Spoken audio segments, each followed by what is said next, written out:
Hi, how's it going? My name is Peter Martin, and I'm here to talk to you today about building a successful practice routine. If you've been wondering how to improve your musical practice, make it more enjoyable, and reach your goals, then this is the video for you. If you liked the video today, be sure to like, comment, or subscribe. It means a lot to me and my jazz chicken. In order to have a successful practice routine, we're going to need self-awareness, consistency, accountability, and joy in our practice. Now to start, the best practice routines are centered around self-awareness. When I'm talking about awareness, I'm talking about knowing our personality and habits, our weekly schedule, and what we do and don't know about music. For example, if your personality is laid back, you might want to create a weekly practice routine for yourself. That way you stay accountable. Now, if you have a hard time disconnecting from your practice routine, you might just want to take it easy because you have a tendency to get things done already. Regardless of your personality type, I think it's crucial to have a practice journal to get things done. A practice journal should show us how long we've practiced every day, what challenges we've had, and what breakthroughs we've had in our practice. The key takeaway from a practice journal is we'll be able to identify what we've spent a lot of time on and what we understand, and what we need to pursue further. Now, the last and most important part of self-awareness is making sure we keep a healthy body and mind. Now, this might sound kind of silly, but if you're not taking care of your body, then you're going to get injured when you're practicing. And if you're not allowing yourself to relax, then you're not going to be able to focus. The second component of successful practice is consistency. When I speak of consistency, it relates to a couple aspects of our practice routine. Consistency can be how long we practice, how many days a week we practice, and when we take days off. It's important to be realistic about the tasks and responsibilities we have weekly. For example, if you're a full-time music student, you're going to have more time to practice than if you have a full-time job. When we're realistic about what we can do, we're going to be encouraged to practice. Isn't that right?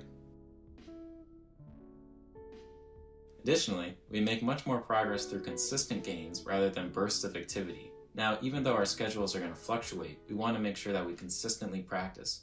That way we learn more and we don't injure our bodies. Now, you may have noticed I mentioned taking days off, and I did this purposefully. When we have a designated day to relax, we're allowed to kind of rest our bodies and rest our minds, so that way when we get back to practice, we're going to be even more productive. Now, the third key component of practice routines is accountability. Without accountability, we lose direction of what we're trying to accomplish. Accountability can be listening back to your performances and playing, creating short-term goals, and creating long-term goals. When you're listening back to your performances, ask yourself, what do I want to sound like? Knowing exactly what you're trying to go for can be extremely important in making sure you reach your goals and staying accountable. When I'm setting goals for myself, I like to break it up between short-term and long-term goals. With short-term goals, I find it's best to set hard deadlines. These goals should focus on learning a solo or writing a song, and generally should take a week or two long to complete. When we're able to have a consistent track record of our success, we're going to be encouraged, and we're going to be able to see what we need to work on next. Long-term goals should be pursued, however, we should be flexible with them. A lot of conditions are outside of our control, so whether we're successful with certain ones and not successful with others isn't always a reflection on our ability to hold ourselves accountable. Now, the last and most important part of a practice routine is joy. That might sound corny, but in actuality, it's very important. If we're not enjoying or interested by our practice, that's a red flag. If you feel this way, it's important to reflect and understand why you feel that way. Because if you keep going and pushing yourself to practice when you don't want to, you're going to feel burnt out. Now, burnout can happen for a lot of reasons. We can burn out because we're practicing too much, we don't have enough variety in our practice routine, we're too focused on the outcome of the practice rather than enjoying the practice, or we're not taking care of our physical or mental health. By having joyful practice, we guarantee that we'll come back every day, interested and ready to learn. To summarize, in order to successfully practice, we need to have self-awareness, consistency, accountability, and joy.